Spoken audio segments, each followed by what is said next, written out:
Fotoanany fampalalam-baovao eto amin'ny televiziona malagasy indro ary omenatsika ireo lohatenim-baovao amin'ny ity alakamisy 20 Mey 2024 ity. Anangana campus universitaire intégré amina université enina manerana nosy ny fitondram-panjakana. Tapitra ny feptaona fanentanana iroso amin'ny fanasaziana ireo mandika ny lalàna ny fifamoivoizana ny polisy pirenena. Fitorianam-polony amina resaka fanararaotana ara-nofo no mahavoasaringotra ilay mpanakanto malaza ny ivelany Patrick Bruel.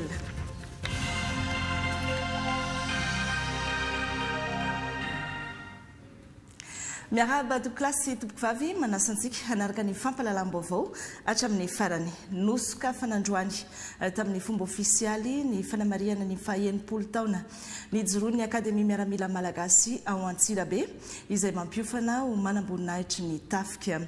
Ny volana Mey 2026 no napetraka ny taratasy nananganana ny Akademia ary ny 2 Oktobra 2026 no niorenany tamin'ny fomba ofisialy tany antoerana ny filohan'ny fanavaozana ny Repoblika mazava ho azy ny tarika ny fankalazana nahitsy nazava ny afatra nataony ny antefa tamin'ireo mpianatra ho manamboninahitra miaramila fa tsy natao amoritra vahoaka na anao kolikoly ny manamboninahitra fa anompo tanindrazana hitandro ny fahitsiana mandrakariva.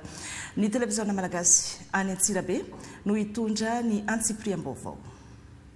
Nanatrika ny lanonam-panokafana ny faha-80 taonany Akademia Miaramila Antsirabe ny filohan'ny fanavaozana ny Repoblikan'i Madagasikara Colonel Randrianirina Mikael.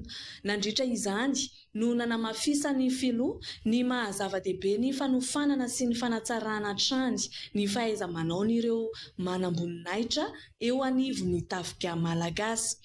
Raketo sy ataovy an-tsaina ireo afatra mpitaina amin'izao fotoam-pakalazana faha-80 taona izao fanilo sy vatsy enti-miaina. Toavy ny afatra apetrak'ireo zoky izay nanoro lala mahitsy sy nanan-kery teny amin'ny lalana nombana ireo izay nitsangako fanilo tamin'ny antson-javatra maro ka nahazava ny saina, nahazava ny lalana, nahazava ny natao. Andeha iainantsika ny tarigetrany sekoly ho an'ny tanindrazana.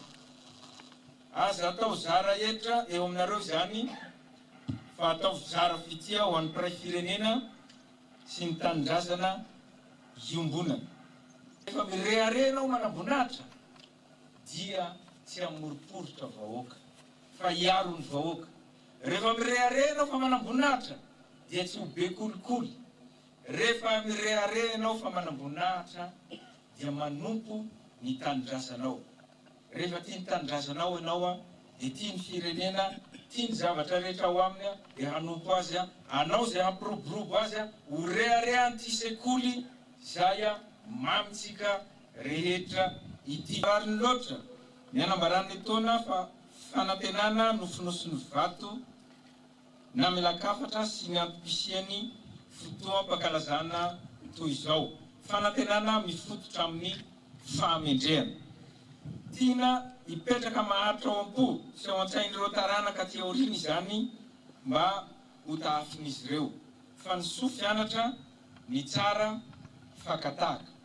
Tiana hifantsika ao an-tsain'izy ireo ihany koa ny itodian'izy ireo amin'ny ho avy mamiratra hatrany satria izay no atao fanilo miampita ho an'ny taranaka. Anisany nisongadina nandritra ity fankalazana ity ny fametrahana ny capsule temporelle na ny vato namelan-kafatra izay tsangam-bato natao hitehirizana hafatra ho an'ny taranaka faramandimby. Maneho ny finiavany ampitany soatoavina sy ny tantarany Akademia amin'ireo taranaka ho avy izany hetsika izany. Zay ny vaovao nisongadina tamin'ity androany ity tany Antsirabe. Faholan'ny mpianatra eny anivon'ny Université de Madagasikara efa ela dia ela ny tsy fampin'ny trano hipetrahan'izy ireo manginy fotsiny fahanteran'ny fotodrafitrasa sy ny efa faratsiany trano. Nijery mpiara-miombonantoka sy mpiara-miasa ny fitondram-panjakana malagasy ama izay olan'ny mpianatra izay namaly ny antso ny IB Group no tanterahina omaly teny amin'ny lapam-panjakana Iavoloha ny fifanaova-tsy ny fifanaraha-mpiara-miasa mikasika ny fanamboarana campus universitaire intégré amina université enina eto Madagasikara ny Teamavavy. Manodidina ny 5,000 hatramin'ny 1 alina isak'ireo université lehibe eto Madagasikara no afaka isitraka joela an'ireo campus universitaire intégré izay manapirofo ny finiavany fitondram-panjakana itsinjo an'ireo tanora sy amin'ny lanja ny fanabeazana raha ny nambaran'ny filohan'ny fanavaozana ny Repoblika ny colonel Randrenirina Mikael nandritra ny fanaova-tsiny ny arahan'ny fanjakana malagasy sy ny IB Group. Mila fanavaozana avokoa ireo fotodrafitrasa eny anivon'ireo université mpanjakana manirana ny nosy izay mazava-dehibe ny fisiany izao tetika asa vaovao izao. Fantatsika rehetra fa tanora no hery lehibe ananganana Madagasikara rapitso noho izany dia diditsika ny mamorona tontolo mendrika sy moderna ahafahan'izy ireo mianatra sy manofana tena ao anatin'ny filaminana sy fahamindrena. Ireo campus vaovao ireo dia tsy ho toeram-pianarana fotsiny ihany fa ho ivo ny fahalalana, ny fikarohana, ny fanavaozana ary ny fananganana olom-pirenena tompon'andraikitra.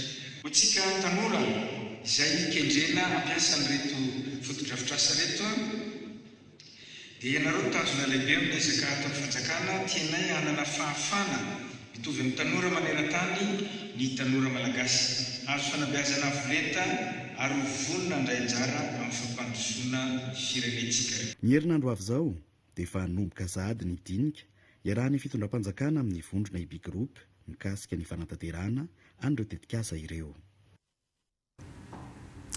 Omaly ihany dia noraisin'ny filohan'ny fanavaozana colonel Randrenirina Mikael ny tale général ny orinasa Samkret orinasa Egyptiana manatanteraka ny asa fanamboarana ny lalana mampitoerana Antananarivo sy Toamasina miainga avetsy tsara saotra na ny autoroute. Votoatin'ny fionana ny tatitra nataon'ny orinasa Samkret mikasika ny fizotra ny fanamboarana ity lalana ity ny maso voin'ny Egypte Ramatoa Rabab Saïd Abdou Abdelhadi no nitarika ny délégation izay niona tamin'ny filohan'ny fanavaozana. Ireo hevitra miainga avy any anivon'ny fokontany izany hoe ny hevitra avy any fotony mihitsy no asongadin'ny FFKM rehefa ho avy ny fikonan-doham-pirenena lehibe. Tapaka nandritra ny fionamben'ny FFKM sy ny komity foibe fa 770 io ho anjara biriky goavana hoentin'ny fiombonan'ny fiangonana kristiana eto Madagasikara eo amin'ny raharaham-pirenena ankehitriny. Nofaranana tetsy amin'ny ekara Saint-François Xavier Antanimena ny fionamben'ny ny FFKM araka ny angom-baovao hoentin'ny Noro Sorandriamanana sy Fanirikely. Dindinika momba ny fiainam-pirenena indrindra ny fitariana ny fikonan-doha nasionaly no ny masoany FFKM tao anatin'izay 2 andro izay. Nisongadana tamin'izany fa hanangona ny hevitra rehetra izay hiainga avy any amin'ny fokontany ny FFKM ary handravona izany hevitra izany azahoana vokatra. Teto amin'ny fiangonana katolika Saint-François Xavier Antanimena no namaranana ity fionambe ny komity foibe fa 770 eo anivon'ny FFKM ity. Vonona ny FFKM joro ary tarika izany arak'izay fa ifanamena azy izay indritra izay volana maromaro zay moa dia nisy fotoana nafahana nandinika namatobadika ny amin'ny lalak'izora ka dia tongotra ambian-dakana moa zao dia iverina fa tsy emotra intsony isika. Ny anjara fitarihan'ny FFKM dia fanambara teo manomana, mandrindra, mandanina, mandravona sy mitondra izay hevitra rehetra tinapaka atao anatin'izay fampitiniana izay mariana ihany fa miainga ny fotony ny resaka any amin'ny fokontany sy miakatra manam-pahatonga aty amin'ny sehatra nasionaly. Ka izay resaka afaka ohatran'izay dia aoka tsy ampisalasala antsika fa izay no masaka ho an-tsaina ary izay no tanterahana. Dia hitantsika ny toyany fa ny antso izay antsona ny sokajin'olona rehetra mba handray anjara ao anatin'izany fitariana ny an'ny fiangonana ny FFKM fa ny rehetra kosa dia mpandray anjara kosa satria niezaka dia mba hitovizany rehetra ny andalana eny na tsy mitovy hevitra rehefa mpandianana iny mety afaka fandresy lahatra any dia ity zany ombonana dia zay natao. Ho an'ny voamiera-pirenena mahaleo teny amin'ny sahana ny fividianana manokana na ny seni dia manomboka ny 20 hatramin'ny 30 Mey ho avy izao ny fionam-be Savaranando ampahafantarana ny rehetra ny zava-nisy marina teto Madagasikara mahakasika ny fividianana entina hanomanana ny fionan-doha-pirenena. Efa ao anatin'ny fanatanterahana ny fanavaozana ny lisy mpividianana tanteraka ny seni amin'izao fotoana izao. Efa manomboka ny fanavaozana manontolo ny lisy mpividianana ankehitriny fa misy moa zany ny fitsinjarana andraikitra eo aloha zany ny fanomanana ara-fitaovana eo zany tsika zao dia mandritry ny 2 volana io zany hoe ny fanangonana ny fitaovana rehetra ny fananganana ny vaomiera rehetra hatrany amin'ny fotony anao an'ilay fanavaozana ny lisy mpividianana vita zay dia manomboka ny tenatena ny volana jolay no mandeha amin'izay ny fititezana ny trano sy ny fanangonana ny anaran'ny olona dia rehefa vita zay dia miditra amin'ny fanaovana ny audit ary dia aorian'izay famaranana vonjomaika ny lisy mpividianana rehefa vita zay dia miditra amin'ny fanarenana an'ireo fitarainana sy zay rehetra hita fa tsy fahombiazana vokatry n'ilay audit zay natao ary any amin'ny 15 ny volana aprily 17 sy 20 no faranana tanteraka ny lisy mpividianana. Sosikevitra maro no efa natolotra ho fanatsarana ny fividianana teto Madagasikara hatramin'izay. Anisany nitondra izany ny avy amin'ny mpanao politika malagasy ny fianakaviam-be iraisam-pirenena ny sehatra maro samihafa ka iaraha-midinika ireny rehetra ireny mandritry ny fionam-be Savaranando hitondrana ny fionan-doha-pirenena sy ahafahana ihany koa manolotra fehezan-dalam-pividianana na ny code électoral vaovao. Mifandraiky amin'ny fanomanana ny fionan-doha-pirenena ihany hanao modely sy hanome ohatra amin'ny alalan'ny fakan-kevitra eny fotony atao eny anivon'ny fokontany misy 2.7 eto Antananarivo ny antenimiran'ny tolona ho an'ny fanavaozana na ny ATF manomboka amin'ny herinandro avy io. Roa sodiniana mandritra ny fionan-doha-pirenena ny tolo-kevitra rehetra azo amin'izany. Orely Arafringa sy Tanterandriambelo no hitondra ny andindininy. Fahombiazana ny vokatry ny hetsika ATF Tour zahay mafy Andao-Falera tany amin'ny ilany atsimo ny Madagasikara Antananarivo Antsirabe Fianaratsoa Retoliara izay natomboka ny 4 Aprily teo 700 ny vokatra noeritreretina no azo. Natomboka tany Retoliara ilay fiteteza-paritra dia ny farana tao Antsirabe ny tamin'ny 12 Mey reny vohipartany no ny zana nametrahana n'ilay brao ny ATF Tour miampy ny faritra Vakinakaratra. Raha 720 ny fokotany tokony ametrahana bazy raha 100 dia 220 dia voapetraka avokoa ary mpikambana 770 sy ray alina. Koelany lanina hetsika ara-panatanjahantena ny ATF Tour mieloha ny hanohizana azy amin'ny tapany avaratry Madagasikara indray Toamasina Mahajanga ry Antsiranana. Hanomboka amin'ny herinandro ho avy kosa hidina ifotony hanatanteraka fakan-kevitra eny anivon'ny fokontany 2.7 eto Antananarivo ny ATF hahalalana ny zavatra tena ilana fanaovozana eny ifotony. Hanjay anjara ary hanome ohatra amin'ny fakan-kevitra tena tadiavina eto amin'ny firenena ny ATF manomboka amin'ny herinandro ambony io ary ho ataonay modely amin'izany ny 2.7 fokotany eto Antananarivo renivohitra ary hanovanay tatitra ho aterinay ny amin'ny tompona andraikitra izay voakasika izay zavatra zay ny fehi-kevitra amin'izay fakan-kevitra izay. Natao any olo-pirenena rehetra ny fanaovozana ny Repoblika hoy ny ATF hoentin'izy ireo sy ho takiny mandritra ny fionan-doha-pirenena amin'ny 7 ny volana Jona izao ny fanatanterahana ireo fehi-kevitra tapaka ny ainga avy teny anivon'ny fokontany nandraisany andraikitra izay. Aorian'ny fionan-doha-pirenena any amin'ny volana Septambra 2022 any hanatanteraka kongresy ny antenimiran'ny tolona ho an'ny fanaovozana na ATF hanapahana hevitra manaraka hoe hitodika aiza indray ny ATF.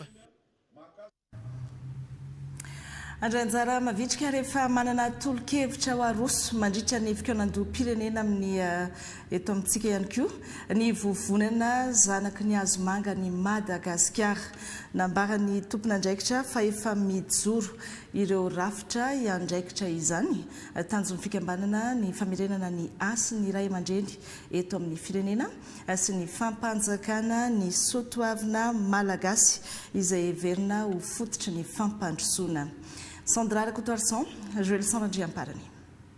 Fifampiresahana miainga ny fotony sy vahaolana iaraha-manaiky no entiny fikambanana zanaky ny Azomangany Madagasikara hampanjakana ny filaminana maharitra eto amin'ny firenena. Mikendry ny anangana sehatra irahan-drehetra mandinika ny fampandrosoana izy ireo izay miainga eny anivon'ny Fokontany ka hatrany amin'ny distrika amin'ny alalan'ny fampanjakana ny soatoavana malagasy sy ny famerenan-kasina ireo iray aman-dreny. Misy ny Azomanga any atsimo Azomanga ny filaza azy ny ray aman-dreny ara-drazana. Misy ny mpanjaka efa samy hitantsika moa manerana nosy misy an'izay aby. Misy ny Tangalamena ny fatatsinanana, misy ny Sodabena ny faratsandrefana, dia ny anehona an'izay dia ny angavy an'io filoha lefitra isaky faritany izay nilazaina teo mandalova nareo amin'ny ray aman-dreny reny, mangatà famelan-keloka dia mangatà tsodrano.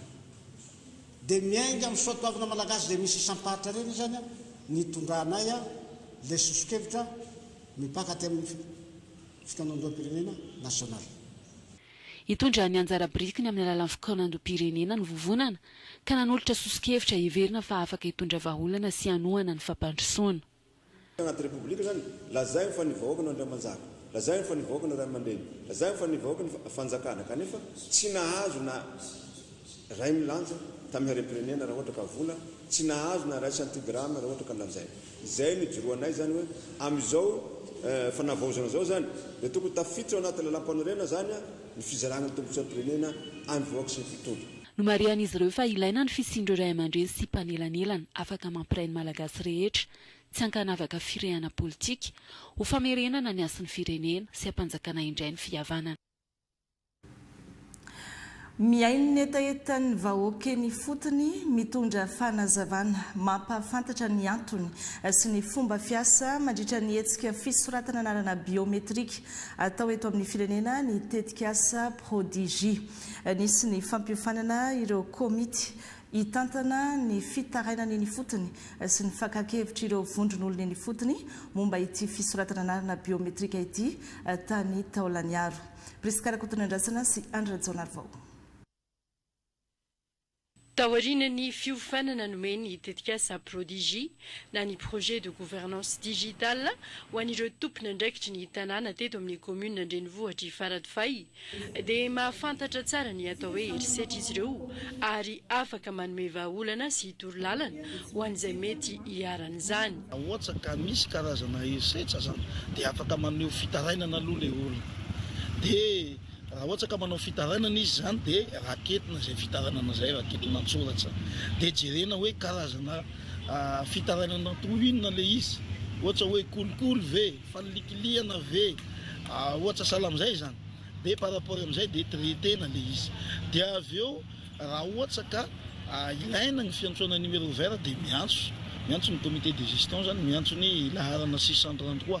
Ao anatin'izao hetsika fisoratana anarana biometrika atao eto amin'ny firenena izao dia sorohana ny sisian'ny herisetra ka apetraka ireo komity hitantana fitarainana eny fotony omeny prodigie ny paikady rehetra ahafahana misoroka sy miatrika izay mety hotranga manahirana.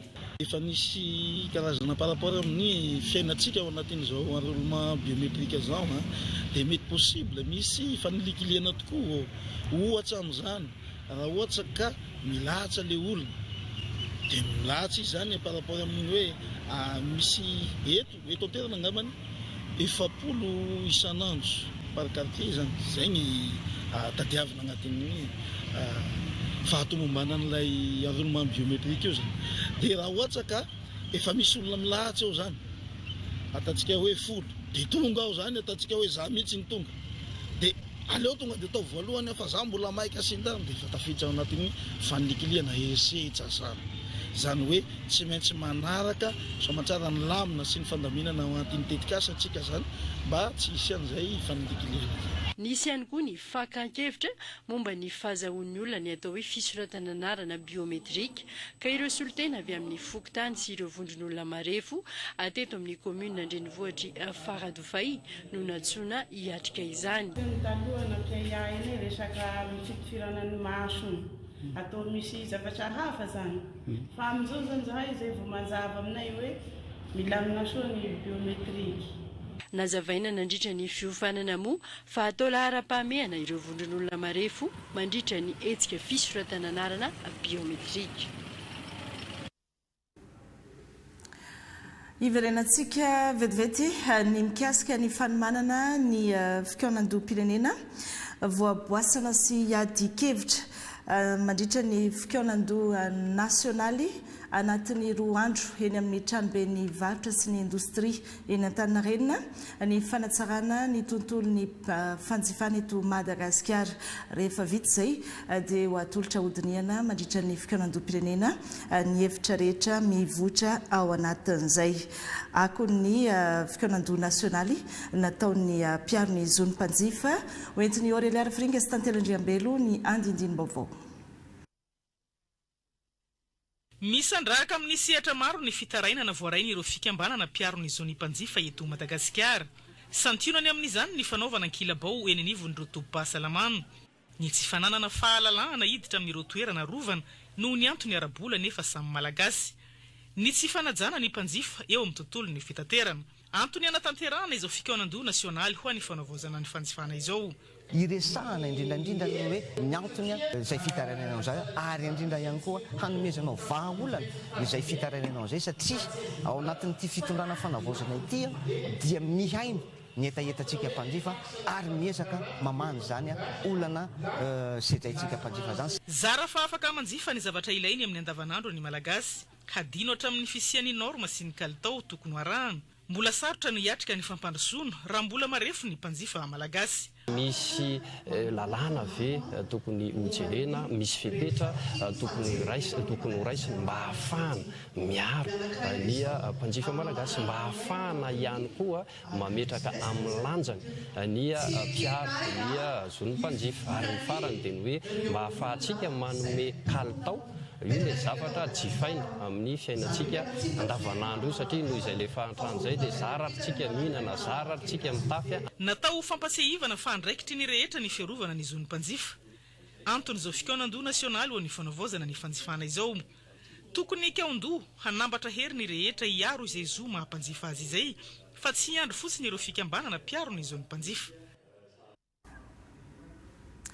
Hiditra amin'ny fanasaziana ireo tratra mandika ny lalàna ny fifamoivoizana ny polisy pirenena manomboka izao nandritra ny volana maromaro mantsy dia natsahatra ny fanasaziana fananentana sy namerina nampahafantatra ny lalàna ny fifamoivoizana ny polisy ny farany izay fepitaona izay ary dia hiditra amin'izay fanasaziana izay izy ireo manomboka eto izany.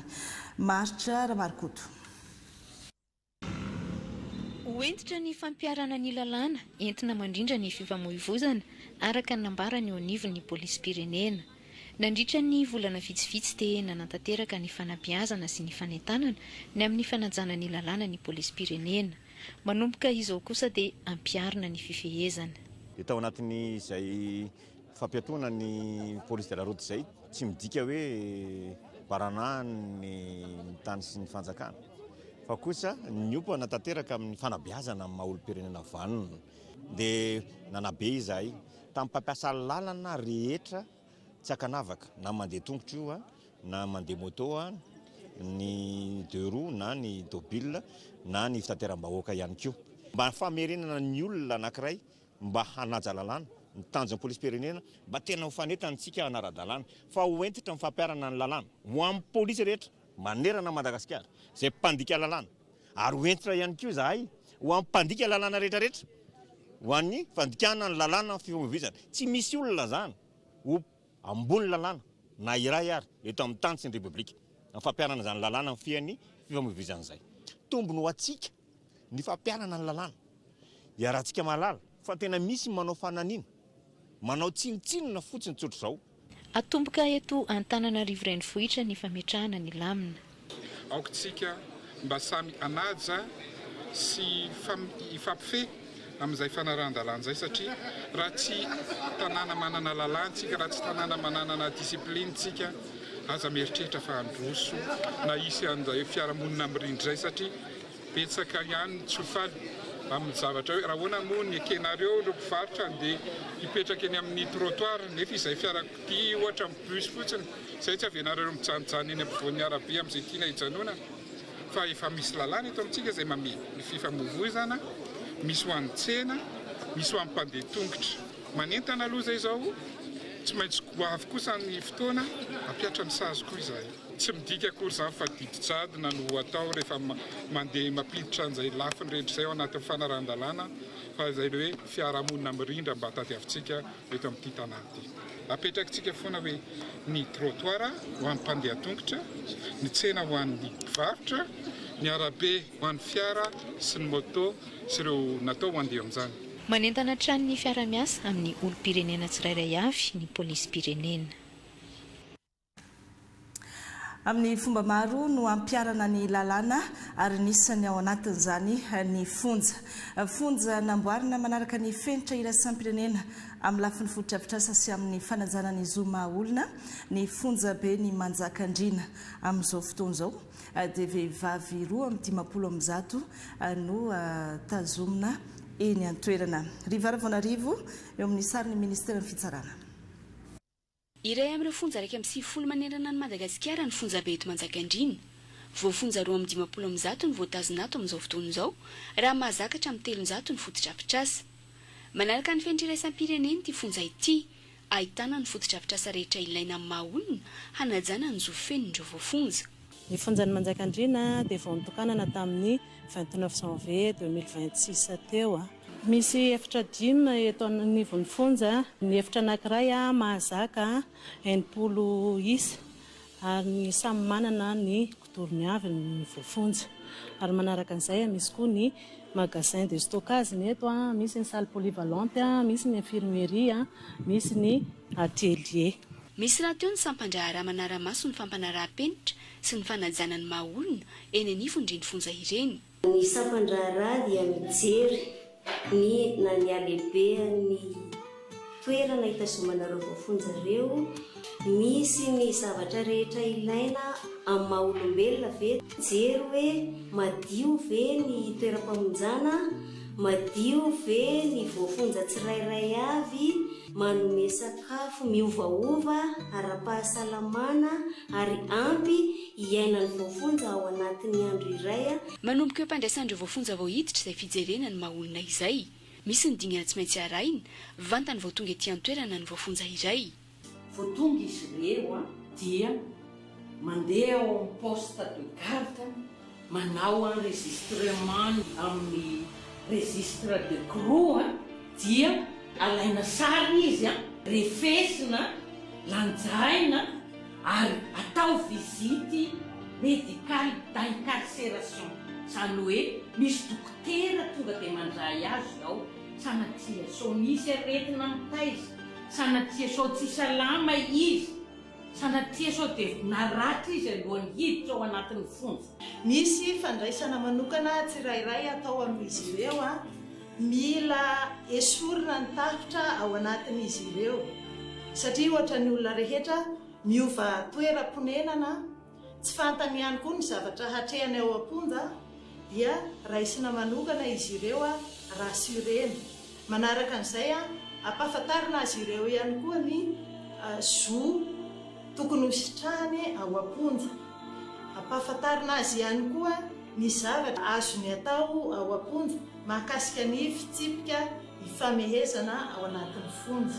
Beazina izy ireo ara-batana, beazina koa ara-tsaina, beazina ara-panahy mba ahafahany miaina mahazaka tena rehefa tonga ny fotoana iverenany eny anivon'ny fiarahamonina, mba tsy hiakiana ny loha amin'ny fianakaviany ary indrindraindrindra mba tsy hatratra ny fakapanahy azy iverina hamerikeloka indray.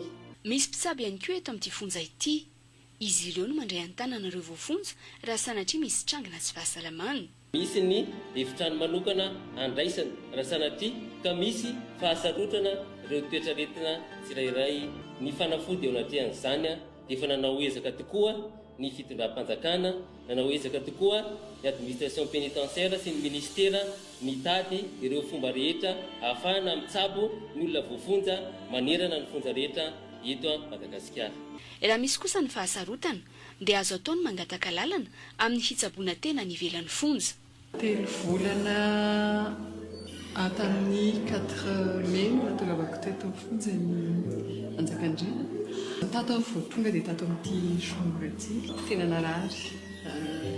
Nahazo fitsaboana nomboka tamin'ny 7 mai niakatra tany Antananarivo zay dia miverina indray zay tamin'ny 13 mai teo dia efa milamina fahasalamana amin'izany satria tena zava-dehibe no nangatahana tamin'ny fitondram-panjakana hoe afaka mba mitsabo tena ve satria zola izy dia azo soamantsara nahazo autorisation indroa madame CE no mikarakara n'ilay izy niaraka tamin'ny avokatoko izany azahoana n'ilay autorisation au niveau ny juge d'instruction sy ny PG ny PAC satria za moa hatramin'izao dia mbola prévenu ny traitement aloha zany humainement parlant milamina ny réglementation aty anatin'ny fonja dia voafaritry ny lalàna 2016 013 raha tsy diso du 15 janvier 2013 azafady dia isan'ny misitraka an'izany ny tenako zany aloha zany mitokana lakoziko matory tsara toy ny any amin'ny fonja hafa dia tsy mipetra-potsiny mamita ny saziny ireo voafonja fa misy ireo karazana asa tanana afaka ataon'izy ireo fandarana asa ny fandrarana ny fonja ny hanampiana azy ireo mba tsy ho vesatra ho an'ny fiarahamonina rehefa mivoaka fa mba ho afaka indray anjara amin'ny fampandrosoana. Tsy mitsamboatra ny fomba fanaovana fitiliana ny teknika sy ny fitaovana ampiasaina ny feptaona iandrasana ny valiny sy ny sarany moa zany mazava ho azy. Fantary fa efa 300 taona talohan'i Jesoa Kristy no nisiny ny fanaovana fitiliana amin'ny vatan'olombelona hijerena ny aretina sy ahafahana mitsabo. Tsy mitsahatra manita-pahalalana ihany koa ny teknisiana amin'ireny laboratoire ireny. Fanajajina nataon'ny Miray Andrianjavy. Aretin'ny fitra matetika no tsy maintsy anaovana fitiliana amin'ny laboratoire. Ao anatin'izany ohatra ny tazomoka, ny drapoka, ny tuberculose, ny VIH, ny mpox sy ny sisa. Fitiliana izay natao amin'ny rà na pipina ranon-javatra eo amin'ny vatana, hijerena ny toe-pahasalamana mety fikorotana ny rafitra ny vatana ary ahafahana manao fitsaboana. Raha ny eto Madagasikara dia ahitana azy ireo CHD sy ireo hôpitaly lehibe fa ny sokajiny tsy mitovy. Arakaraka ny teknika ampiasaina ihany koa no feptaona lamy na ny volaloha. Misy mety vita vetivety, mety hoe raha tonga ao amin'ny laboratoire ianareo dia mahazo valy ianareo androany ihany. Misy tsy vita androany fa miandry satria tsy maintsy atambatambatra ilay analizy vao afaka atao. Dia ny vidiny ihany koa arakarak'ilay teknika, izany hoe arakarak'ilay vidina reaktiva izay nomenanay dia izay no misy, izany hoe mivary raha amin'izao fotoana izao alaiko ohatra raha ety anivon'ny hôpitalim-panjakana dia manomboka eo amin'ny 10,000 ariary eo ny analizy arakaraka ny ihany io ny karazany ka hatraminy misy tonga manetsy ny analizy anankiray ety raha ohatra ka mampiasa ilay teknôlôjia ikafarantsika izao hoe biologie moléculaire felezy na ataontsika hoe sérologie ka mampiasa ny ELISA dia somary lafolafo kokoa. Manodidina 200 ireo teknisiana laboratoire amin'ny hôpitalim-panjakana rehetra eto Madagasikara ka ao anatin'io ireo mpanao asan-tselika. Ambaran'izy ireto fa tsy ampinisan'izy ireo toy izany ihany koa ny fitaovana ampiasaina. Ireto moa izany no mpiara-miasa miantoka ny ireo fitaovana amin'ny hôpitalim-panjakana toy itony. Médical dia efa miara-miasa amin'ireo ataontsika hoe toeram-pitsaboana sy fitiliana manerana Madagasikara. Maro ihany koa ireo efa manjifa atao amintsika médical dia fiasana manokana miaraka amin'ny ministère fahasalamana moa dia izao hitanareo izao izahay aty amin'ny atelier ny technicien de laboratoire izany hoe sponsor officiel izahay amin'ny événement ity. Nanomboka androany ny fianambena ataon'ny teknisiana laboratoire amin'ireo hôpitalim-panjakana rehetra manerana Madagasikara sady fotoana hanatsarana ny fahaiza-manaony araka ny lohahevitra hoe fanomezana tolotra mahafapo ny vahoaka. Jaifina va tamin'ny andro ny Hippocrate. 300 taona mialohan'i Jesoa Kristy no nisiny ny fitsirena voalohany teo amin'ny vatana, fa teo anelanelany 300 sy ny 900 no nampiasaina ny andrana siantifika, fa ny taonjato fa 17 hatramin'ny taonjato fa 19 no nanomboka nampiasa ny mikroscope. Ny tantsaha sy ny famboleny no anisan'ny tena marefo sy misedra olana goavana vokatry ny fiovaovan'ny toetrandro. Miompana amin'ny fanalefahana izany ny tetikasa dinamika toana ny vondrona Europeana sy ny tarihan'ny SIRAD.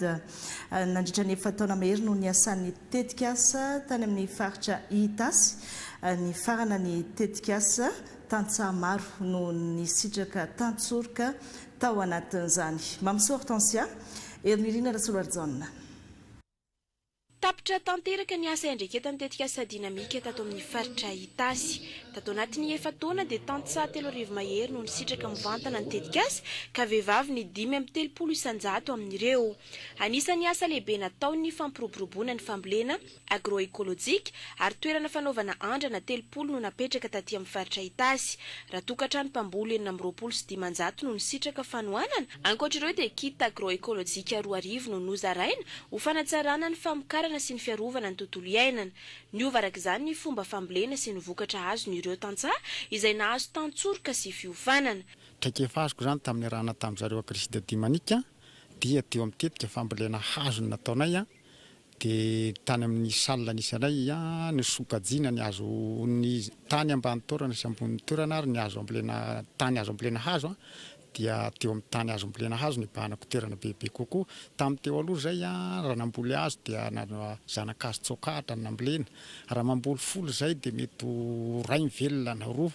Nefa no niaraka tamin'izareo dina agrisida dimanika zay nanaraka teknisian nanaraka teknika teo amin'ny fambolena hazo raha folo nambolena dia folo mivelona ka dia hita zany fa dia tena naomby ny antony rahanay taminy zay zany vokatra azonay ny eo amin'ny fitazana vokatra moa vola voarotaona zay no namboly an'ilay azy dia mbola tsy misy loha zany vokatra fa fanantenana dia hita fa mahomby dia mahomby ary sady hita fa tsara. Efa maromaro zavatra menanay satria mitohana zay efa menanay mba tsy harava mba hafanay mivelatra sy mitazona ny ohatra amin'ny farany dia efa nomena fitaovana maromaro vitsivitsy izay toy ny pompy fiteretena ny fampiofanana aloha raha voalohany azonay zay dia efa nahazo traikefa zany zay hoentinay iotra amin'ny fiainanay ary misy tombontsoa anay satria efa mandray efa mitomanomboka vokatra izay zao mety aminay zany aloha ny zavatra vitanay hatreo sy ny mbola voa avy rehetra. Iray amin'ireo asa natao ny fametrahana ny schéma d'aménagement locaux niaraka tamin'ny fokon'olona ka velaran-tany 500 hektara no voakasika izany.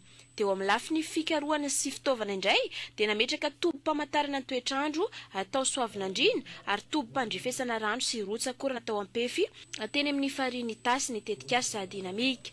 Hita aloha ny fivoarana zany aty aoriana satria tsy mitovy amin'ny tamin'ny tany am-piandohana nisy ireo olana izay natrehany izy ireo tsy milaza akory zay voavata teraka ny olana fa na izany ary dia tena hita mihitsy ny fandrosiny eo amin'ny lafiny maro zany na eo amin'ny resaka ara-teknika ny ara-toekarena ary indrindraindrindra moa zany ny fampandrosoana amin'ny ankapobeny sy ny resaka fanjarin-tsakafo.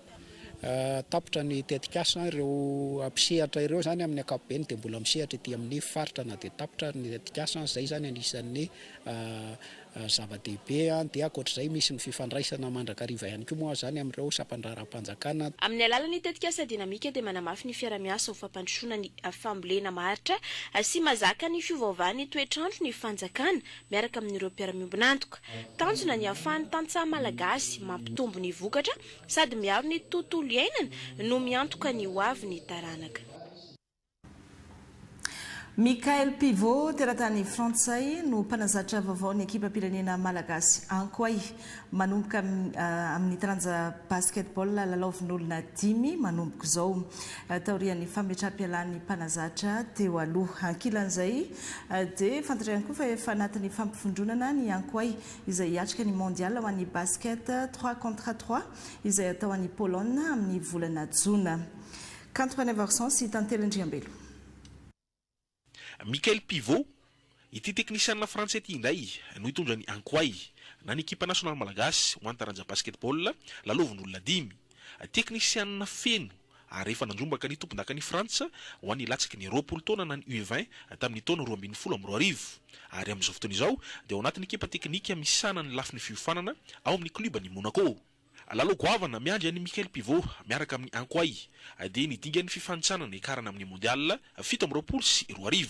Ny staff teknika atsika dia tsy miova miampy ary anankiray sy staff teknika atsika amin'izao fotoana zao zany a fa nitahaka azy zany a dia mpanazatra anankiray vaovao Michael Pivot ny anarany izy a nitsotra indrindra dia izy ny responsable ny centre de formation ny Monaco zany a c'est un coach professionnel misy momba azy ao a mitazona équipe maromaro en France izy efa 3 taona izy moa efa entraîneur misy fiara-miasa zany a iarahana aminazy koa amin'ny lafiny fanofanana akotrany ma équipe nationale zany a tokana misy fotoana antsika mety iresaka mombamomba ro avy eto izy fa ho an'ny basket aloha rovon'olona telo na ny 3 contre 3 kosa dia fantatra fa iaingy anisy 20 volana me ho avy izao ny ankoay na ny squad lehilahy io na ny vehivavy izay hiatriky ny mondial any Varsovie Pologne fifanana no totsaina ny voalokatra amin'ny fafitony volana jona ho avy izao zao tsika miresaka zao dia ao anaty fanomanana tanteraka ny équipe nationale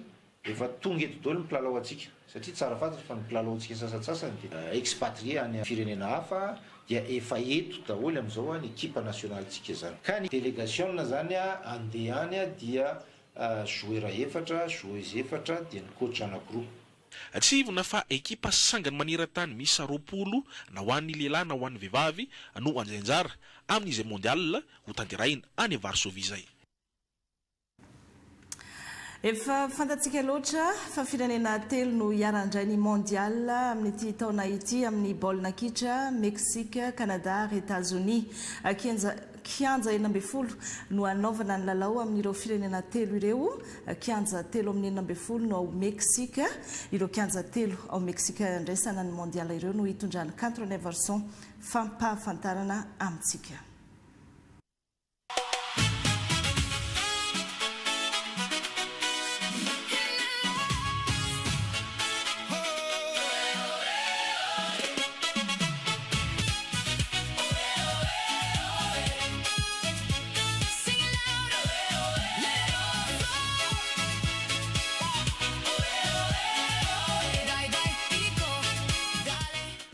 Kianja goavana telo ao Mexique no andrainy mondial ho an'ity firenena mpapetrano ity amin'izao andehany fa 13 izao.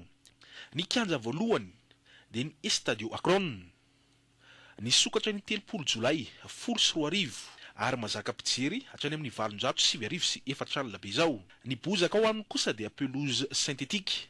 Raha ny makasika ny fifanana irasam-pirenena efa noraisiny indray efa nandray ny mondial ho an'ny latsiky ny 17 taona na ny U17 tamin'ny taona 2012 ary efa napetrano ny lalao famarana ny Copa Libertadores tamin'ny taona 20. Ireto avy kosa ireo lalao ho raisin'ny kianjan'ny Akron amin'ity mondial ity.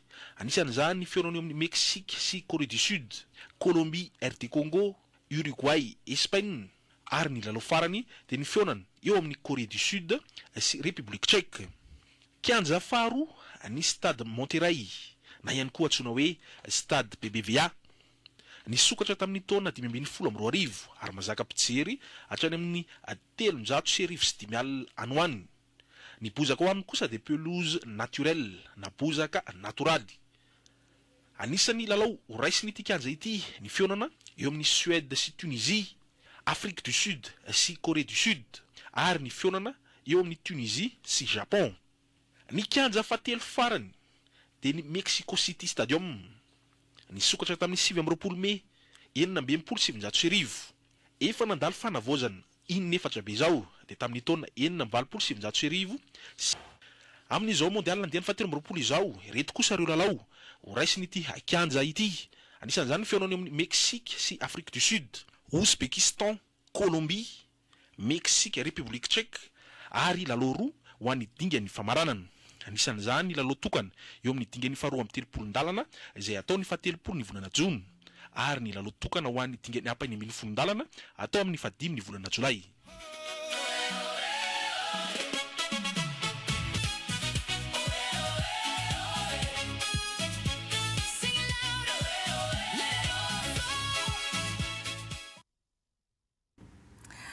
Fampisehoana maromaro tokony ho ataon'ilay mpanakanto malaza Patrick Bruel no nofoanany mpikarakara no ny fisian'ireo fitoriana nataona vehivavy ampolony izay nilaza fa niara ny fanararaotana ranofo nataon'ity mpanakanto malaza ity atao anatin'ny taona maromaro. Fitoriana izay lazain'ny Patrick Bruel fa tsy mitombona velively. Priska Rakotona andrasana.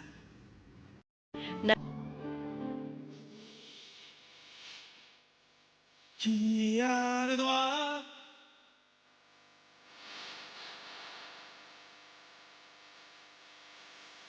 Patrick Bruel, mpihira fantadaza, maro ireo hiran'ity mpanakanto ity no tsy afaka ambavany mpankafy na ireo efa zokonjokony na ireo zandry ety ariny.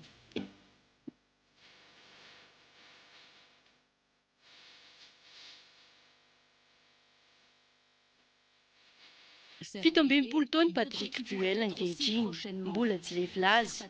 Fampisehoana maro izay tokony ho tanterahany tao Quebec no nofoanany mpikarakara no ny raharaha fitoriana azy nanao herisetra ara-nofo tamina vehivavy ampolony nandritra ny taona maro. Misy fitoriana mahakasika azy any Belgique, misy ihany koa ao la France.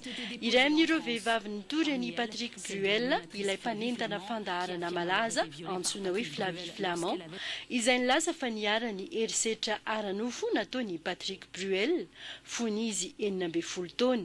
Nijoro vavolombelona ihany koa ity vehivavy iray izay mpikarakara endrika mambika antsoina hoe Julia ity. Il souhaitait des prestations sexuelles et quand il s'est retourné, il m'a mis clairement la main aux fesses en me disant oups, j'ai pas fait exprès, il me collait contre la table. Mandeha ny fanadihadiana ataon'ny fitsarana frantsay sy belge ankehitriny. Mipoitra tsikelikely ihany koa ireo mpitory izay mijoro vavolombelona fa niara-ny herisetra ara-nofo nataony ity mpanakanto ity. Nanimba nilaza ny Patrick Bruel ny fipoitra ny raharaha fanararaotana ara-nofo ity. Misy ireo mpankafy tonga dia nankahala azy. Ao kosa ireo miteny hoe alao hanao ny asan'ny fitsarana ary eo ireo milaza fa tokony miato avokoa ireo fampisehoana na hetsika misy an'ity mpanakanto ity. Hatreto